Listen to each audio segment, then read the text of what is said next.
Hello दोस्त, नमस्ते, प्रणाम। मैं हूँ आपकी संगीत दुनिया 1984। आज आप लोगों की बहुत ही प्यारा सा देवी पचरा गीत लेके आई हूँ। आशा करती हूँ कि यह देवी पचरा गीत आप लोगों को बहुत ही अच्छा लगेगा और बहुत प्यारा गीत है। और माँ के चरण को दबाते हुए भक्त क्या कर रहे हैं आप लोग सुनिएगा इस गीत को। तो दोस्तों, मैं हूँ मंजू 205 और ये देवी गीत सुनिए। चरनिया ना हो चरनिया ना, जिया लागी गयल माई के चरनिया ना, जिया लागी गयल माई के चरनिया ना। चरनिया ना हो चरनिया ना, जिया लागी गयल माई के चरनिया ना, जिया लागी गयल माई के चरनिया ना। बहुते दिनन से माँ लागल बायासा, लागल बायासा हो लागल बायासा। बहुते दिनन से माँ लागल बायासा, लागल बायासा हो लागल बायासा। पूरा करा दमाई है अभिलाषा, ये अभिलाषा हो ये अभिलाषा। लागी दर्शन के तुहसे लगनिया ना, जिया लाग गयल माई के चरनिया ना, जिया लागी गयल माई के चरनिया ना।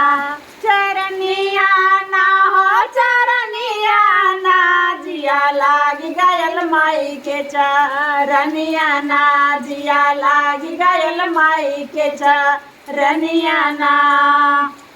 चरनिया ना हो चरनिया ना, जिया लागी गयल माई के चरनिया ना, जिया लागी गयल माई के चरनिया ना।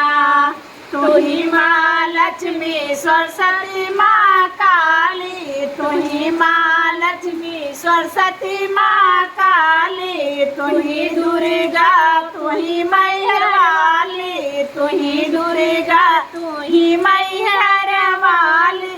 तू ही माँ शक्ति महारानिया नाम, लागी गयल तुहसे चरनिया ना, जिया लागी गयल तुहसे चरनिया ना।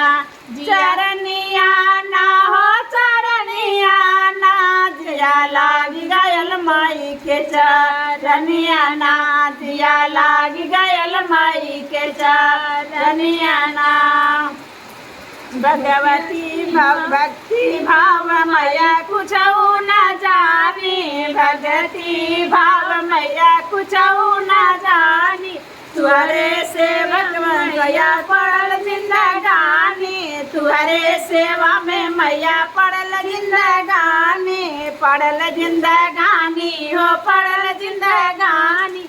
अरे सोनू गावे भजनिया ना, अरे सोनू गावे भजनिया ना, जिया लागी गयल माई के चरनिया ना, जिया लागी गयल माई के चरनिया ना।